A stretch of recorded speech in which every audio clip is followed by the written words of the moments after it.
La Belgique regorge de châteaux. Un héritage unique, fruit d'une histoire mouvementée entre duchés, comtés et principautés.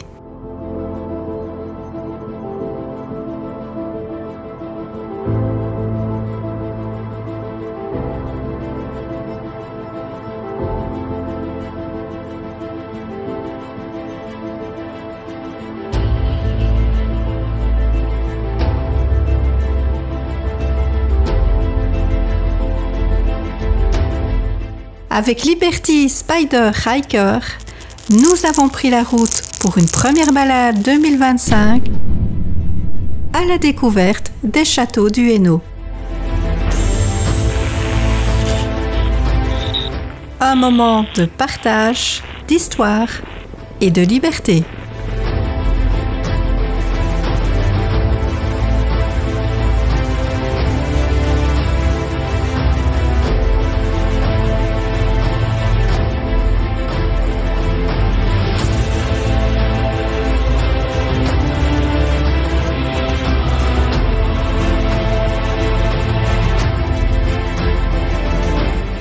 Premier temps fort de la journée, une boucle de 70 km à travers les trésors du Hainaut.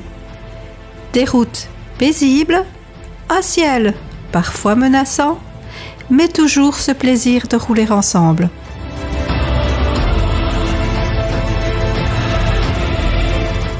Voici en images les points d'intérêt de notre parcours.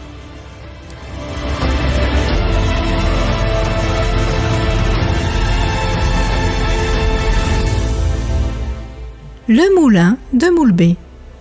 Le moulin de la Marquise, tout en bois, a été construit en 1614 dans le village voisin de Bliquy, avant d'être transféré à l'endroit actuel en 1747, puis sauvé de la démolition en 1927 par la Marquise du château de Moulbé, d'où son nom actuel.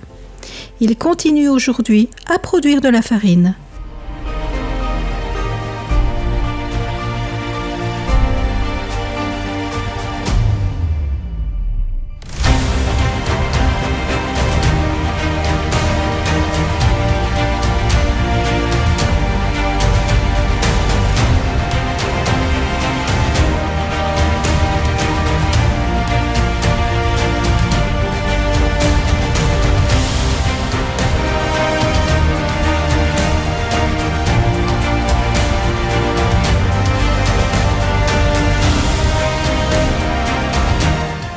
Le château de Belleuil.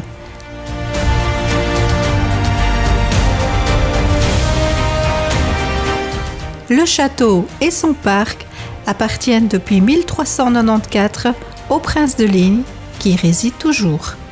Château fortifié à la base, il est transformé à partir du XVIIe siècle. En 1664 sont créés les jardins à la française, qui lui valent l'appellation de Petit Versailles belge. On le visite au printemps et en été.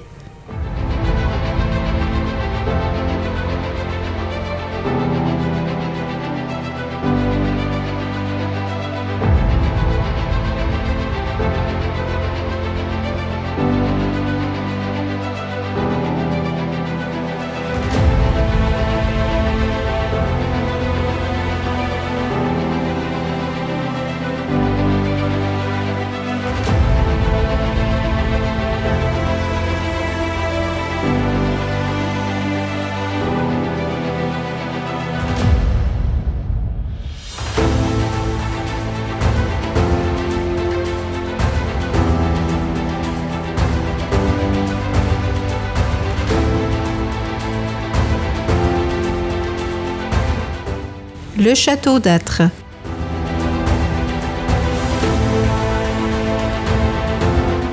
Construit en 1752, il est fréquemment visité par la sœur de Joseph II des Pays-Bas pour des parties de chasse.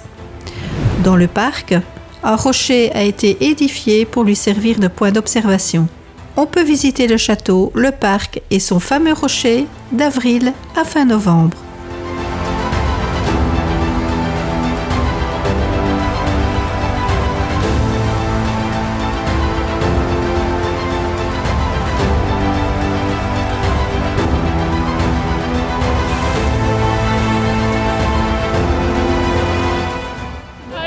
nous avons commencé par le moulin de Moulbet, le moulin de la Marquise, qui est appelé comme ça parce qu'en 1925, la Marquise de Moulbet l'a sauvé de la destruction. Ensuite, nous sommes passés à Belleuil. Malheureusement, on n'a pas su s'arrêter parce qu'il y a l'exposition des Amaryllis et la route arrière est barrée pour raison de migration de grenouilles. Ce sera pour une prochaine visite. Et ici, nous sommes face au château d'Âtre, qui est toujours habité, que l'on peut visiter. Il y a un beau parc à l'arrière avec un rocher qui servait de point de vue pour les chasses des riches personnes dans le temps. Donc je vous invite à venir le visiter entre Pâques et l'automne. Et puis nous continuons ensuite vers d'autres découvertes. À tout à l'heure.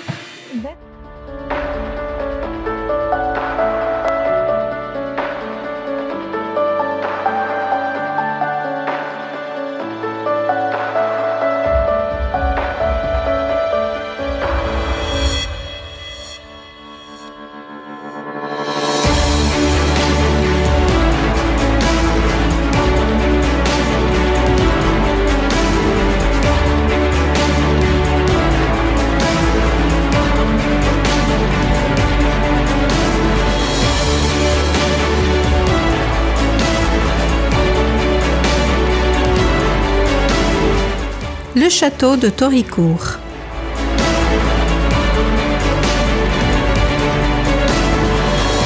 C'est en 1768 que l'actuel château fut érigé par Charles-François de la Marlière à l'emplacement d'un château plus ancien, édifié par Aubert de Thieuzy. Il est aujourd'hui un lieu dédié à l'événementiel. On a rencontré par hasard monsieur qui est ici gérant des lieux et qui va nous faire une petite explication. Et on le remercie beaucoup parce que c'est tout à fait par hasard. Voilà, bonjour à tous. Bonjour. Vous êtes ici au château de Thoricourt, qui est aussi connu sous le nom château Aubert de Thieuzy. Parce qu'à Thoricourt, il y a deux châteaux.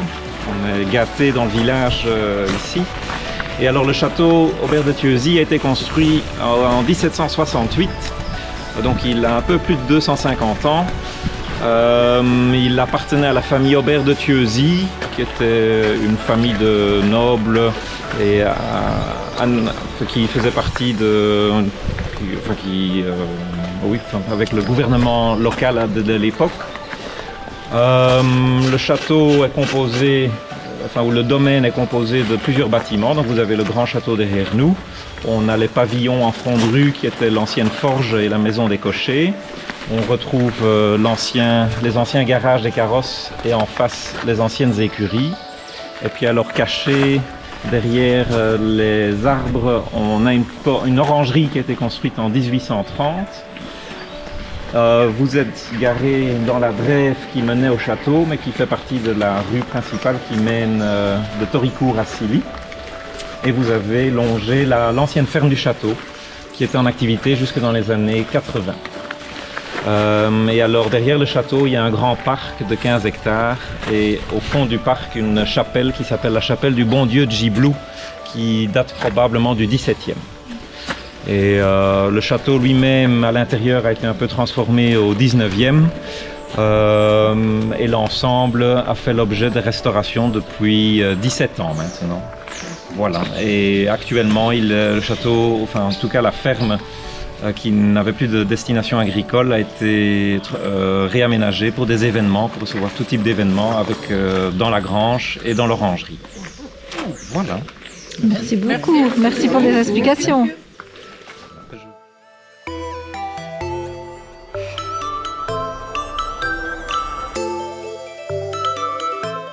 Le château de Lombise.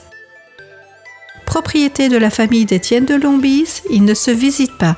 Il a été construit au XIXe siècle sur des bases anciennes et il possède un parc dont le périmètre fait 3 km.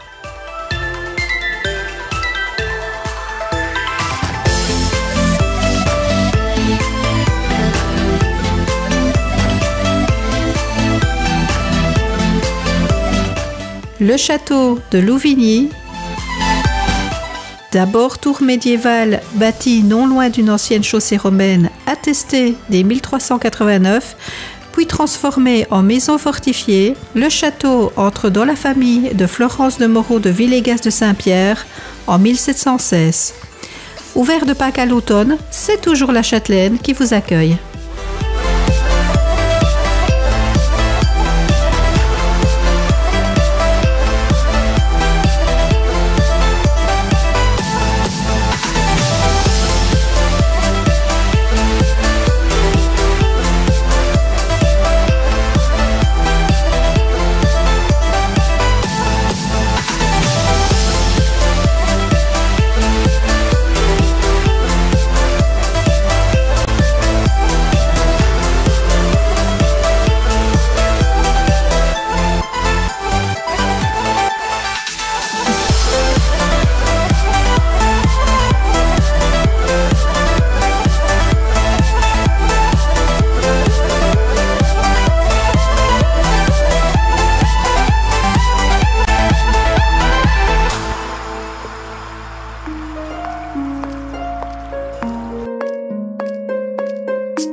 La pause de midi, c'est l'occasion de se retrouver, de savourer, de rire.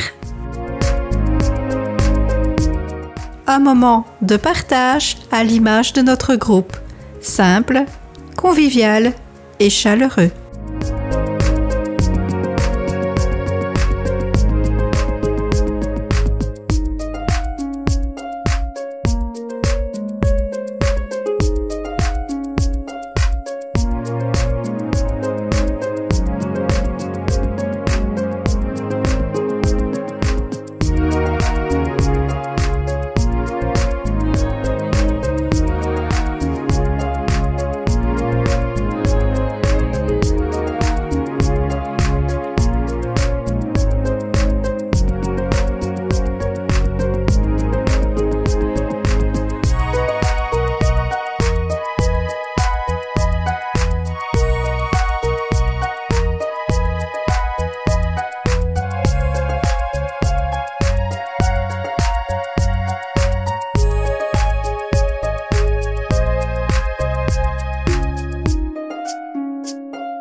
Le plan incliné de Ronquière, le canal Bruxelles-Charleroi, comme son nom l'indique, est une route reliant Charleroi et Bruxelles. Il est ensuite prolongé jusqu'à Anvers via le canal maritime de Bruxelles à l'Escaut ou canal de Willebroek, et au sud jusqu'à Lille et Dunkerque. S'élevant tel un obélisque, le plan incliné de Ronquière est un ouvrage impressionnant. Sa tour de contrôle en béton est un formidable point de repère. Nous nous dirigeons vers ce dernier en vue de passer de l'autre côté du canal. En approchant de la construction, on réalise mieux son envergure. De puissantes colonnes cylindriques soutiennent ce pont d'eau. Cette prouesse d'ingénierie a la capacité d'offrir le franchissement de 70 mètres de dénivelé à 2 péniches en double fil.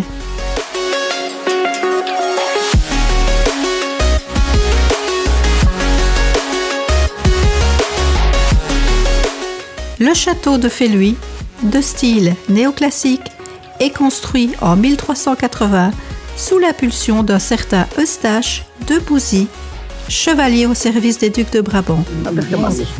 Voilà, donc nous sommes face au château de Féluy. C'est un château qui a été construit sur des bases beaucoup plus anciennes, médiévales.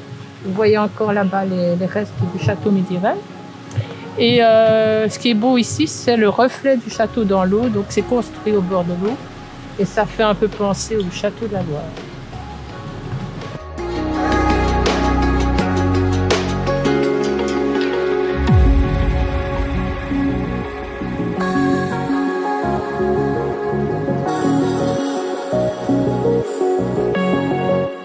Le château fort d'Écosines-Lalin, solidement installé sur son escarpement rocheux, date du XIe siècle. Sur ce point stratégique qui se situait à la frontière entre le comté du Hainaut et le duché de Brabant, il parut judicieux de construire des fortifications. C'est ce que fit Baudouin V, comte de Hainaut et comte de Flandre. Le château deviendra la résidence principale de la dynastie noble des Lalins, proche de la monarchie espagnole. Chaque lieu visité nous a offert un fragment du passé, et ensemble, nous avons écrit une nouvelle page de notre belle aventure Liberty. La journée s'achève autour d'un dernier verre à Écosines, un moment tout en douceur, comme une promesse de se revoir très bientôt. Merci à tous pour cette première journée pleine de lumière. Merci à Benoît et Sylvie pour cette belle organisation et vivement la prochaine balade.